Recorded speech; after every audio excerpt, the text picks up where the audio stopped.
A very good evening and a very warm welcome to one and all here at the Buddhist Maha Vihara's Facebook page.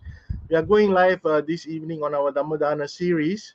And this evening we have a very interesting topic, and I think many of you are also keen to find out on this subject on what's called reincarnation, rebirth, and transmigration. Now, this is a topic that I think has intrigued many people, and many people get confused by the use of these terms reincarnation, rebirth, and transmigration. And this evening, to explain to us about this intriguing subject on reincarnation, rebirth, and also transmigration, is a very erudite professor. This professor has been lecturing especially on this subject. Apparently, he's an expert on Sanskrit and also on the subject of rebirth. And he is none other than our speaker this evening, Professor N. Rewatha, who's Anunaika Thera, a very senior monk from the University of Kelaniya. He's retired from the university, but he has cordially graciously accepted our invitation to be here this evening to talk on this subject. I would now like to bring in or invite Professor Rewatha to the studio. Good evening, Professor. Can you hear me? Good evening. I can see you. Good, Bhante. Bhante, I will just quickly give a little profile about yourself, and then we will start with this evening's Dhamma sharing. Bhante is actually a monk of 64 years standing. He has observed 64 Vasas, and one of the most senior monks, I think, right now that we know of in Sri Lanka. He was ordained in 1956, and he has been lecturing at the University of Kelaniya for the last 35 years, and he retired in 2013 from the university. But Bhante is still keeping busy by doing online lectures for undergraduate students still, even though it's not part of the university, and keeping himself busy. So right now this evening, we have invited Bhante to speak on this subject on reincarnation, rebirth, and transmigration, a Buddhist perspective. So now I'd like to kindly invite Bhante to start this evening's Dhamma sharing. Bhante? Okay. Good evening for all of you, dear devotees. Today I have to speak on reincarnation, rebirth, and transmigration. So first of all, I think I should explicit to you the name of these words, the meaning of these words. Reincarnation. Re means again. In means into. Karne means flesh. Tiayan means being. Again in flesh. Again being in a fleshy form. That state of being again in a fleshy form. That is the meaning of the word. Re again in. Carne means flesh. In Latin, carne means flesh. Shan means that state. So the word means again in a fleshy form, again in flesh and blood. It means that the life substance, soul, vijnano, some other thing, depart from this birth, this life, and he take birth in another fleshy form. That's the meaning of the word. And again, another word is there to denote the same meaning. That is metempsychosis. Metempsychosis means metem means after. Psychosis means to animate. So again, animate. The life-giving principle again animate in another body. That is the meaning of the word metempsychosis. Again, you can have another word palingenesis. Palingenesis means, palin means again, genesis means birth. Palingenesis means again birth, again take birth. So palin means again, genesis means birth. So we can see that all the words carry same meaning always. It means that some people, no, each and every people has to undergo this process of rebirth. Then another word is the transmigration. Trans means beyond or far. Migration means to go. So go beyond. In early states, the word used to go from country to country and stay there. But later, the term has been used to denote rebirth. So transmigration means go beyond our knowledge, go beyond our present visual knowledge. Then you can see these words carry some similar meanings. In Sanskrit, we say punarbhava. Punarbhava. Punar means again. Bhava means to be, to become, to take birth. Bhu, the root bhu means that to be, to become. Punarbhava means to become again. And punarutpatti we use. Punar means again. Utpurvapad. Ut and pad. Pad means the root. Ut is a prefix. Ut means towards, up. Pad means to go. Punarutpatti. Again, taking birth. That is the meaning of the word. Utpurvapad means to be born. Utpatti. Punarutpatti. Punar again. Utpatti means to be born, to take birth. In Pali, punarutpatti, punabhava. Puna means punar, same meaning. Bhava means to become, to take a form, to take a bhava. If anyone wants to go beyond this circle, he has to attain moksha. Till then, each and everyone has to undergo this vicious circle.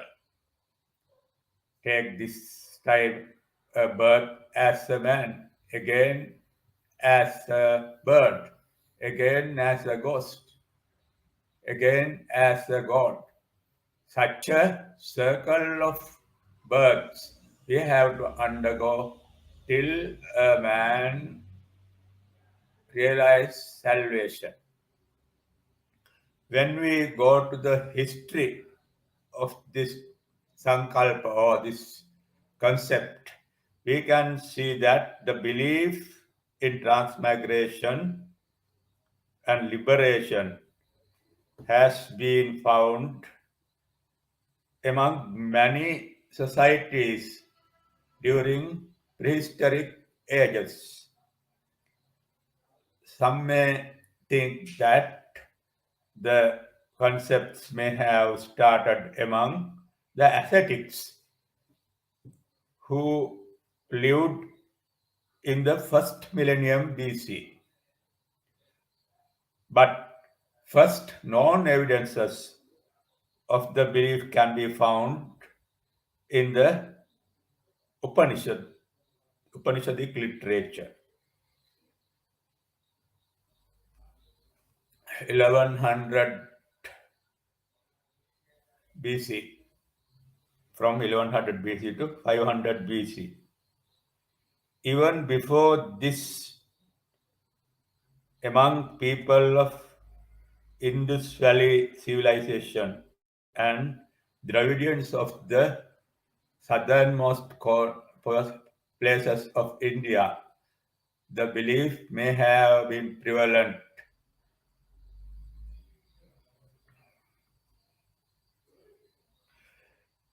Even in Vedic period, a birth after this birth may have been accepted, yet they did not believe in transmigration.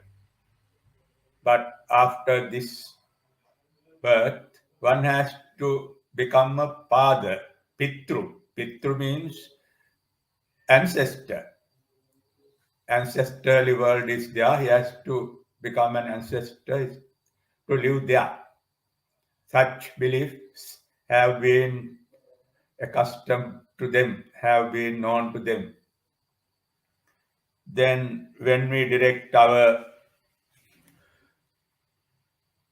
mind towards Greece, Plato knew the idea. Plato had revealed that he had some experience of this concept.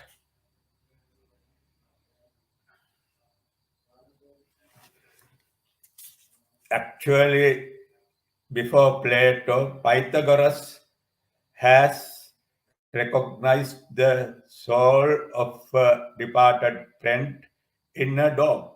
He said that when once a dog has been beaten by some people, he said, "Don't bite him. He has the soul of my departed friend." So said the fellow, so said Pythagoras to his friends. That it means that he could see something beyond our naked eye. He may have seen the past births of some people and some animals. Plato picked up the idea and expounded it in several of his dialogues, such as Phaedo and Republic. According to the vision of truth that one attains, one will be born in the next life in a body suitable to the attainment of his present life. If he has done good deeds, he can have a better life.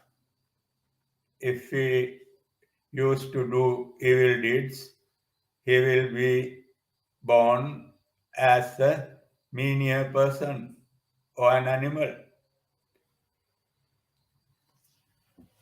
Again, when we go to China, in Taoism, we can see the idea. In Taoism, they say that one has to be born again. This is not the end of the samsara, he said. This is not the end of the transmigration. One has to live this birth and then after another birth he has to take.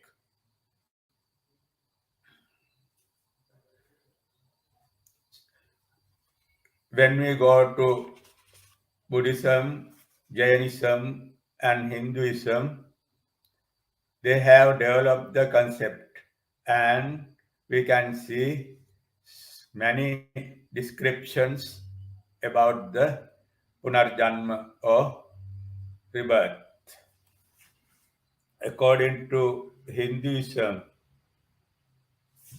one has to live for a long time in this world and in other worlds, birth after birth, till he attains salvation. This salvation should be understood, should be realized through yogic meditation. And one should certainly understand his true nature, the soul. Soul is indestructible. It is eternal. Yet we don't see it. We saw only outwardly things. Our senses are diverted towards the outer atmosphere, not to directed towards the inner self. If a learned man try to understand this innermost soul, he can understand his true nature. Then he comes to know that these every worldly things are transient and transitory. His true nature, soul, is the reality among these transient and transitory things. And then he, after his death, he unite with the world soul or Brahman. After that, he does not come back. He is there forever. Even a Buddhist or a Hindu or anyone who can realize this truth can merge into Brahma. There are no difference among people like sea, like the sea. Many streams flow into sea.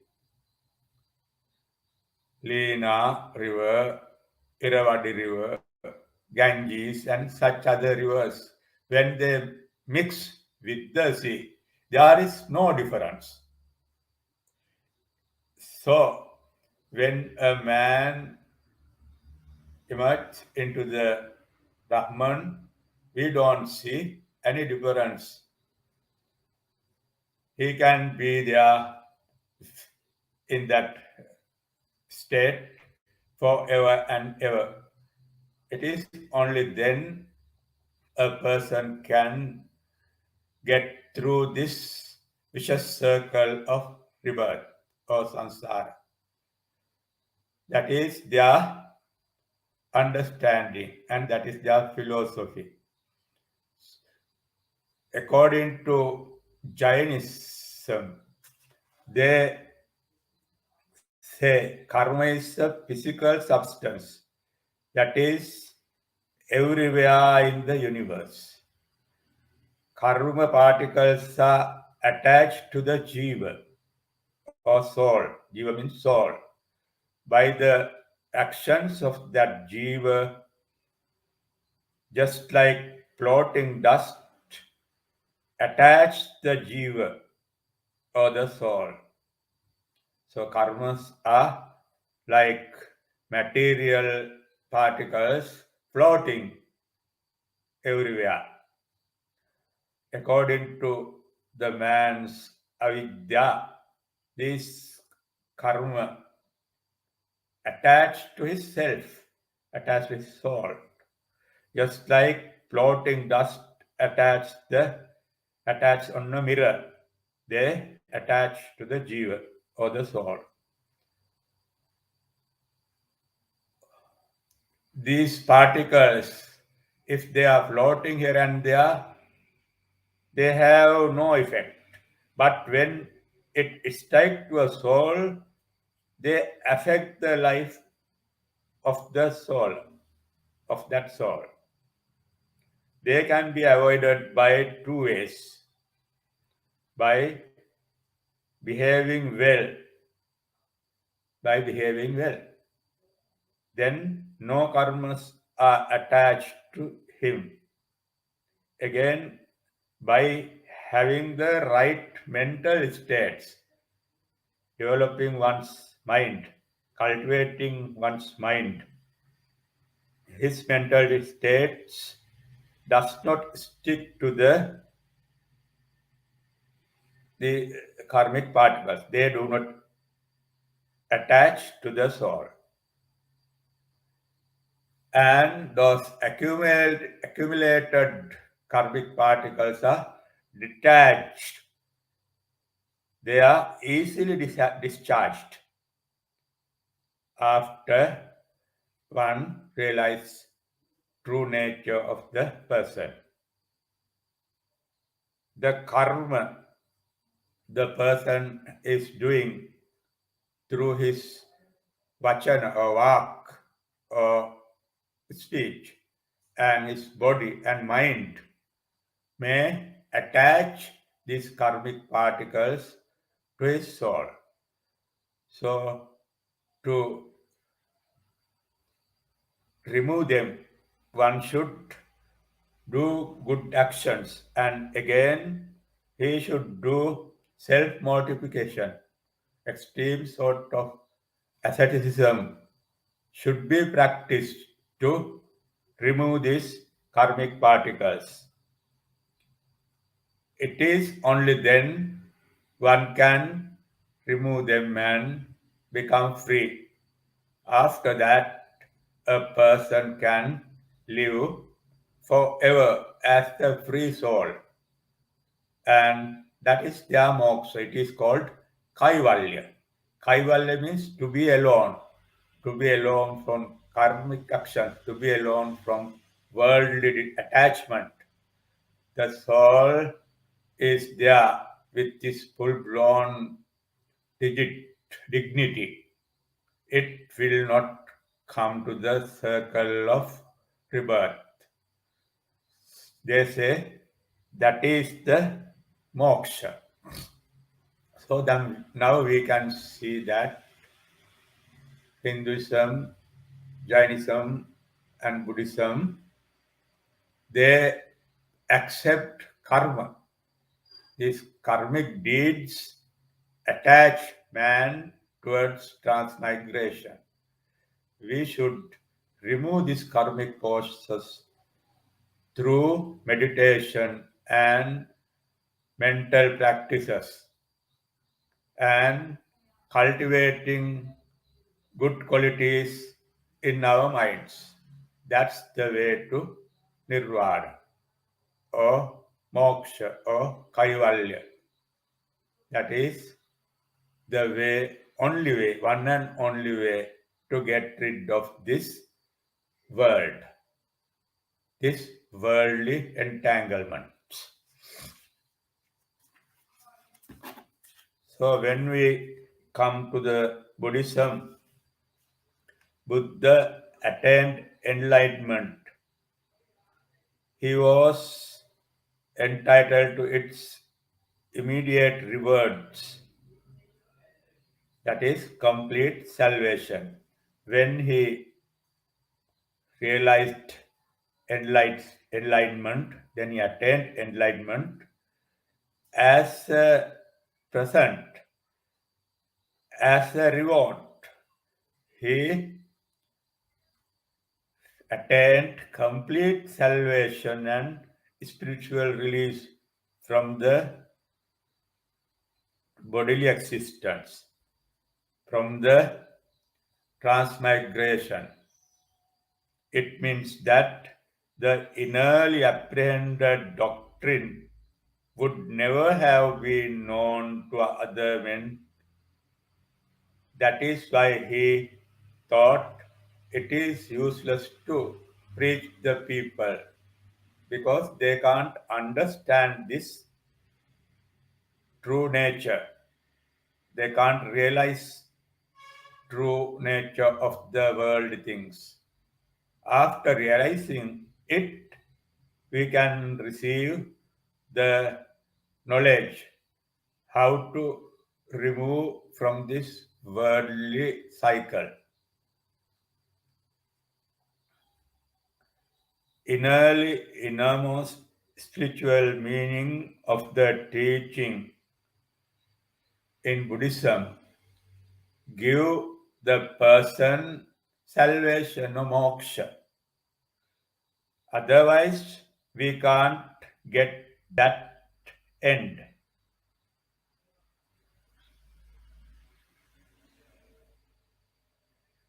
Buddha asked his disciples to practice Eightfold Path.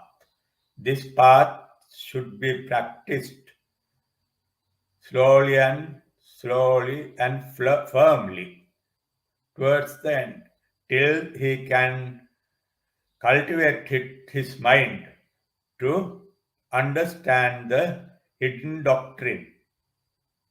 Actually, this moksha cannot be said or given to any other person as a present. He should go along the path and he should realize it. As we do karmic actions, we have to go again and again, once as a man, once as a bird, once as a serpent, till the end. That is to realize this truth, realize Nibbana. So, to follow this, to receive this, one has to follow the middle path or golden way. He should not follow self-mortification. Self-mortification is one end. And again, he should not follow indulgence, physical indulgence to the extremes. That is also not the way to nirvana. One should do his mind ready for this journey, giving up these extremes and practicing yoga, practicing meditation. Then, little by little, he can remove kleshas or defilements. Those are in his mind, those he has gathered for a long period, from an unknown period. They are in our mind. We can't remove them till we realize salvation. So, one has to know dukkha, because this world is full of suffering and sorrow. He should realize this dukkha, and he should realize the cause for dukkha, cause for suffering. It is nothing but trishna or craving. We crave for many worldly objects. Actually, we do not know the true nature of these worldly objects. They are anitya, they are dukkha, they are anatma, anitya. If we see a good fellow, if you see a girl or a youngster in the prime of his youth, we think that he is attractive, but that form decays day by day. Then he has to be an old man, not attractive. Then he leaves the world, leaving apart all those things he had acquired.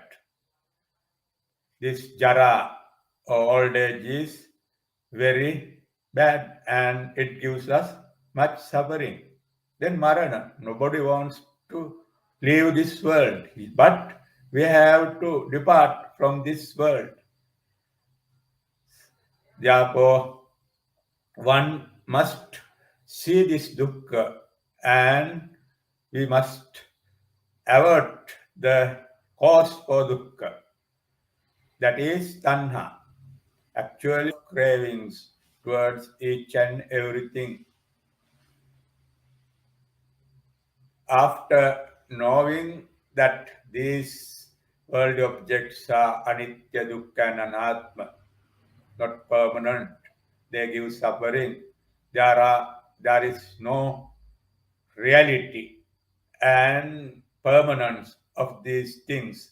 He divert his mind towards nirvana, because if we crave for these world objects, again and again, we have to go along this vicious circle. That is the way the Buddha preached to give up or get released from samsara. Then, what is going to be born again? According to Hinduism, it is soul. According to Jainism, it is jiva. Jiva is also soul.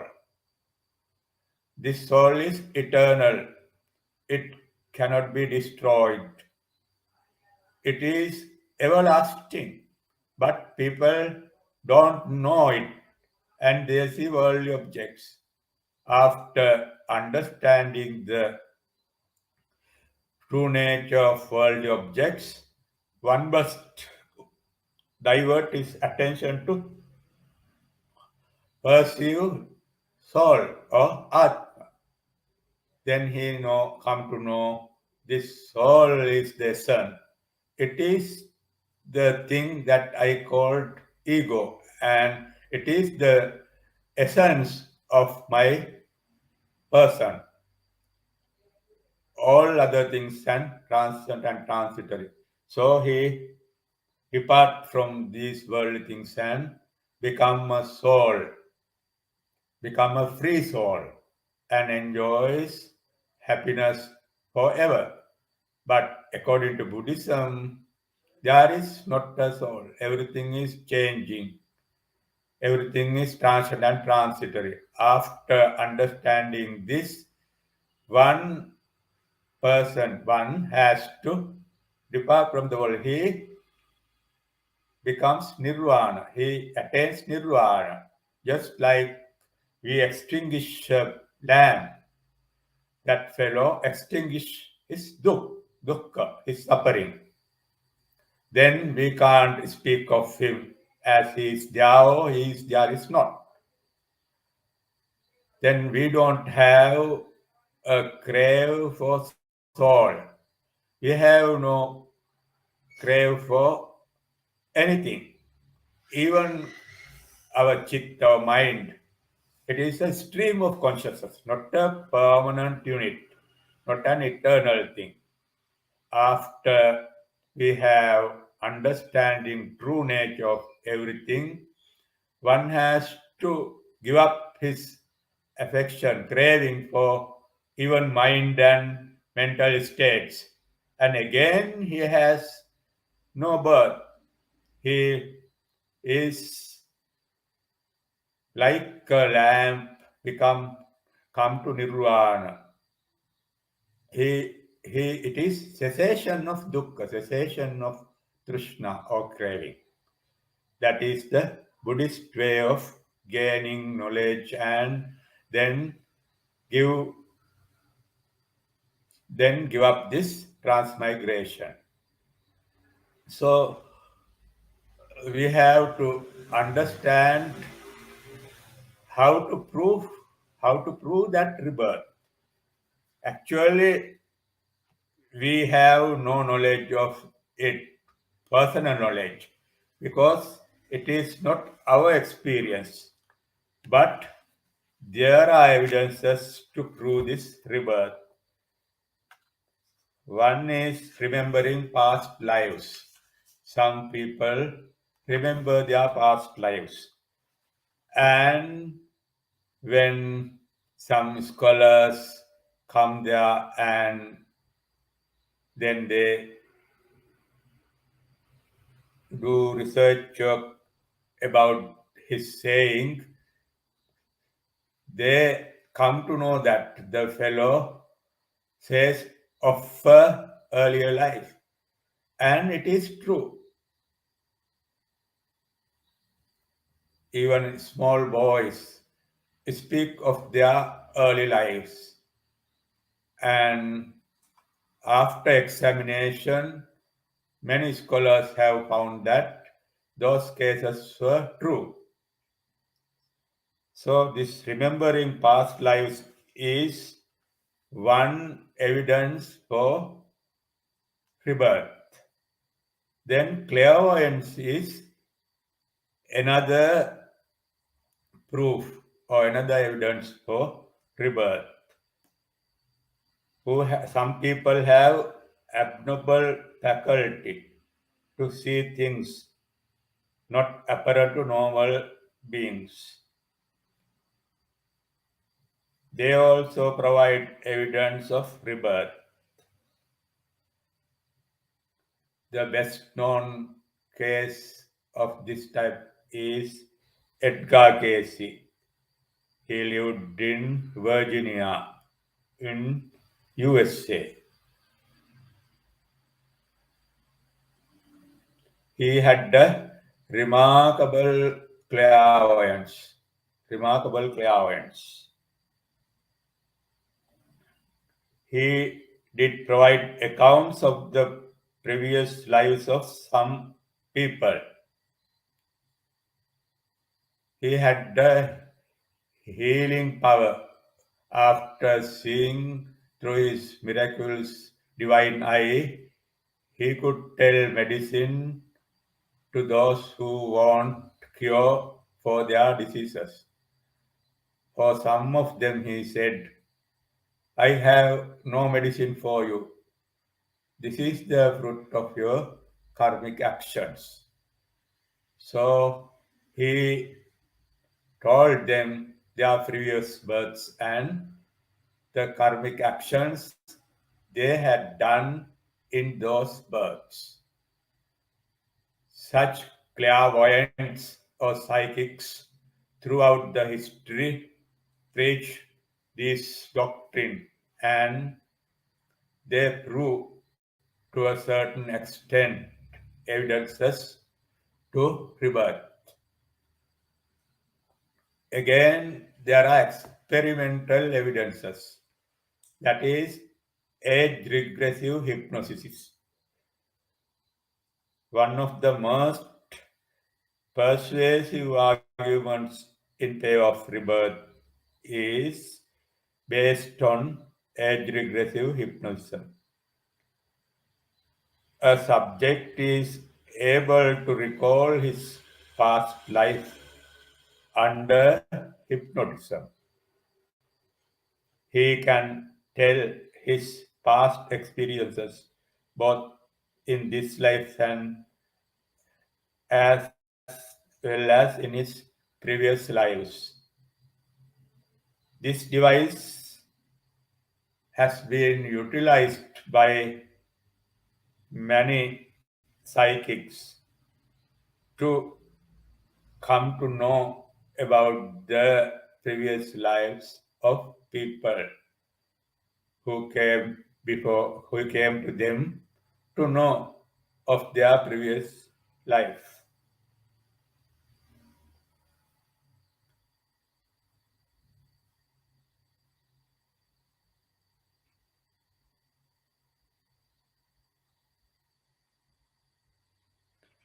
So this is one evidence for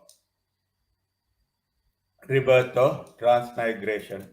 Another proof is infant prodigies. Infant prodigies. There are some infants who have enormous knowledge during their early ages. As infant, some of them speak for 5 languages. I came to know of a boy who lived in France, in the city known as Avignon. He spoke 14 languages at his 30 years of age. At 14 years, he obtained his PhD degree. This sort of knowledge a person can gain from his previous births. Even Buddha, when he was a small child, he went to his teacher. When teacher told him or a, he was able to tell all the words beginning with a or a. In Mahayana tales, somebody, uh, some people tell these facts, these stories. Even Beaton was an infant prodigy. At his early age, he was an expert in music. Even Einstein and such other great scientists gained their knowledge not only in this birth, they have acquired this knowledge during their early ages, and therefore this is evidence for rebirth. Actually, if somebody speak some languages which has been not learned during this life, how can he be able to speak that language without formal knowledge? If he has not, if he had not learned it in this life, he must have learned it in his earlier life. That is the solution for that problem. Therefore, we have to believe to a certain extent. There is punarjanma, there is punarbhava. Due to these facts, we can believe in this punarjanma theory. Actually, you can't you can't understand it through your own knowledge, as you are not a psychic. Yet sometimes we have to put confidence on others to know some other facts unknown to us. That is called agama. That is a pramana or means of knowledge. If somebody say there is a mountain in such a such type in moon, we don't see. But after examining that mountain, if a person say of that mountain, we have to accept his saying. That is because he is an authority. In such a way, we can repose our confidence on these psychics, as they don't tell lies. We can believe them. So, Punarjanma Vishwas or belief in transmigration was not accepted by Christians because they believe in salvation. After this life, one has to go to God, and after he is judging our deeds, he decide where to go, to eternal heaven, no, eternal hell. If somebody goes to eternal heaven, he can't come to this world and tell us about that place because he has to be there forever. If one has to go to the hell and he has to stay there forever, we can't gain any knowledge from him. If somebody comes to this world and says of his future, of his past lives, then we can believe that there is a thing known as transmigration. Because after examinations, we can come to know that the fellow has told actually known to him. So that is a good evidence for this transmigration or rebirth. Actually, We have to believe something, some doctrines without our experience to come to conclusions of some facts, of some problems. So, transmigration is not a concept at all. It is actually a thing to be believed in accordance with these facts which we have discussed earlier. Now I have come to a stop for further discussions. If you have some doubts, you can ask me. If I can understand that problem, I can give you some replies.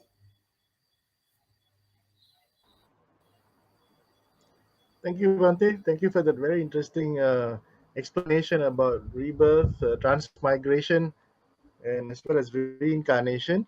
There are one or two questions. Can I post it onto the screen for you to read?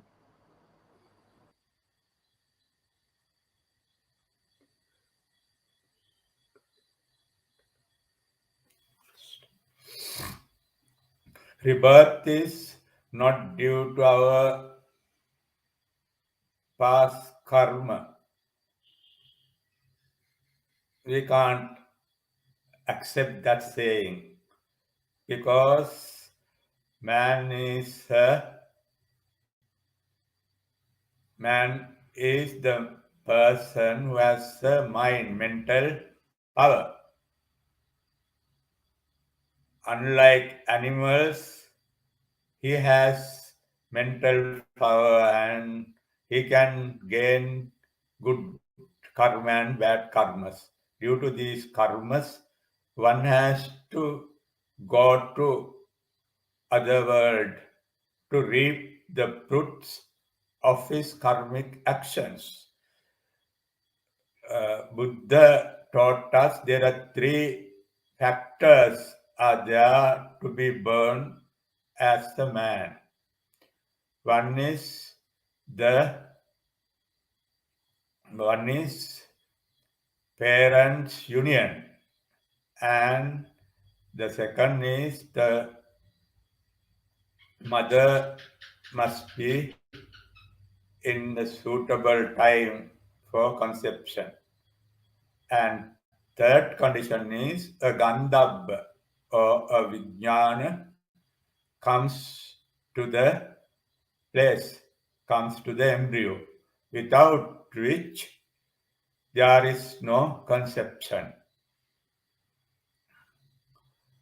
We can believe this because some people have strange qualities, strange characteristics. We can't explain them due to his past circumstances. Some people speak some languages unknown to him utterly. How can we explain them? And some children at about 2 or 3 years of age, they act as teachers.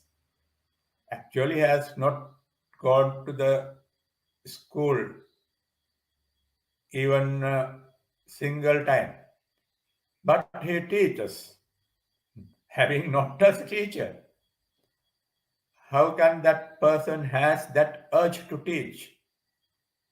A boy at about 3 act like milking a cow. A person, a researcher, has written down the story of that boy. He said that in former birth, he used to milk cows. Then, at about 2 years of age, he acted as a milker. Such things happen due to previous characteristics. Actually, some people has saintly traits, saintly qualities. Some are murderers.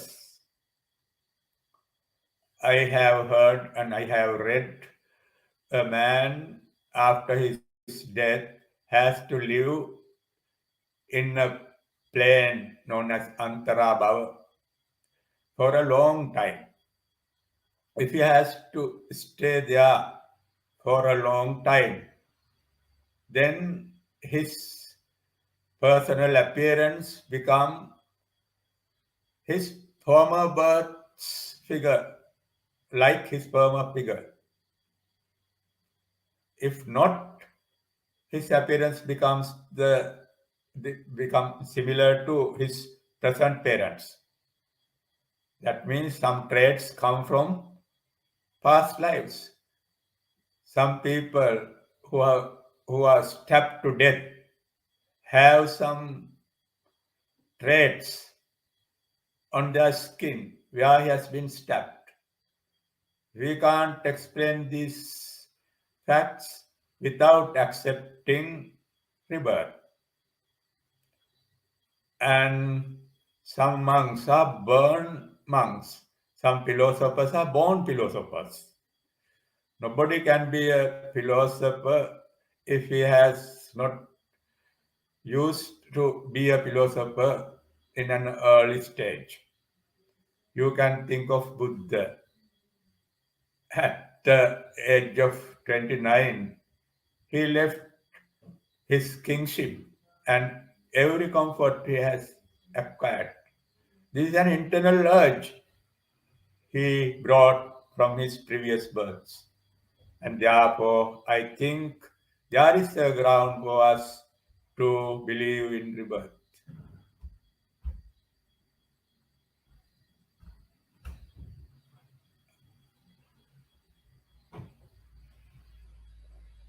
Transmigration and rebirth is the same.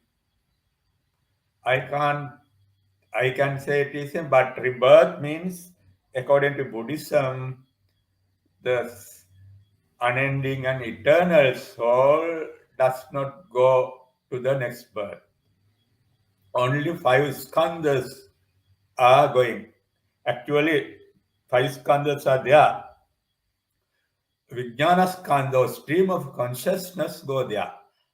Other skandhas vanishes in this life. They are also not eternal. Even mind is not eternal. It is a stream, just like a waterfall. When we look at a waterfall, we can see a fall, but a drop after drop, many water, many volumes of water falls down. Similarly, mind is floating very at a rapid rate. We can't understand its rate. So we see a soul. Due to its speed, we see a soul. So this ever-changing mind, when goes to a place, and again he has to be born and acquire five skandhas there, according to that circumstances. Therefore, we can say it is a punarbhava, to again become another person. If I die here at this spot, my Vedana skandha of feelings, sanya skandha, my knowings, my sanskara, mental forces, all vanishes here. So, what is going there? Again, it has to start there as a new birth, new person. That is punarbhava. And if an if an eternal soul takes the birth, it can be said reincarnation. That is a difference. But actually saying we can use these terms without much difficulty for each and every time.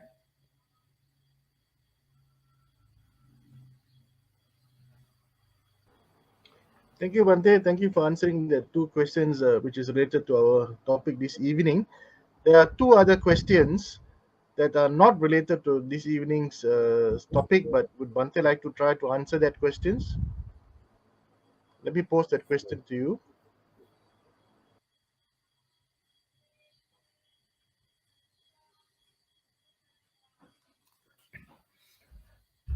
You have to cultivate upekha. Upekha means equanimity. You should not move after seeing each and everything. You can keep your mind calm and quiet. Upekha means indifference to worldly feelings, worldly thoughts, worldly happenings. If you can cultivate this indifference, you can be calm and quiet forever. It is difficult, but metta, karuna, mudita, upekka. Upekka is the factor that we must cultivate to be keep quiet in these uh, atmospheres of very unbelievable nature. You can think this pleasure is momentary. This animosity is also momentary. Always we are changing. I can remember of a Muslim saint. He said that always we are taking rebirth. That means once we have love, once we have hatred, once we have indifference, all those times we are becoming, we are having rebirth, he says. Similarly, after understanding the real nature of this worldly happenings, one must be, one must try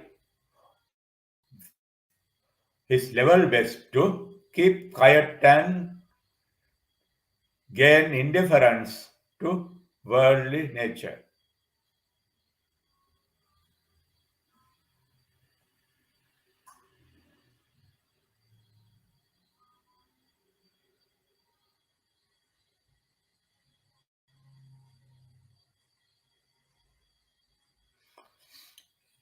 You can show your husband some stories.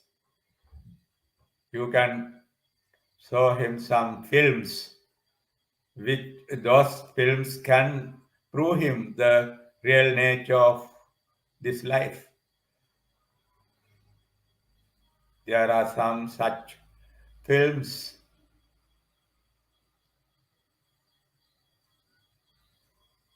If he does not accept, he should see it through his own eyes.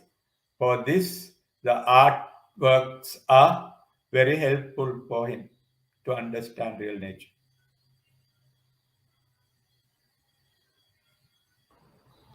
Thank you, Bhante. Thank you for answering the other two questions from our audience. We've come to the I end of don't know the you are happy or not. yeah. But anyway, they were not directly related to our topic, but you tried to explain as best you could. We have come to the end of this evening's Dhamma sharing, and Bhante, would you like to conduct the Anumodana, the transference of merits to the Devas and the dearly departed beings? Okay. Sabbe satta bhavantu sukhitatta. May all beings be happy.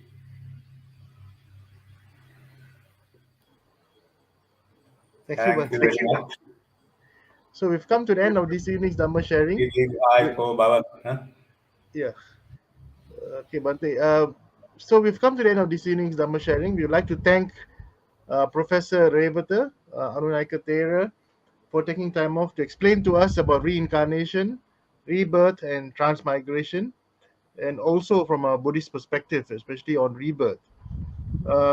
Just for your information, Professor Rewatha will be joining us on Sunday, and Bhante will be talking to us about remembering past lives.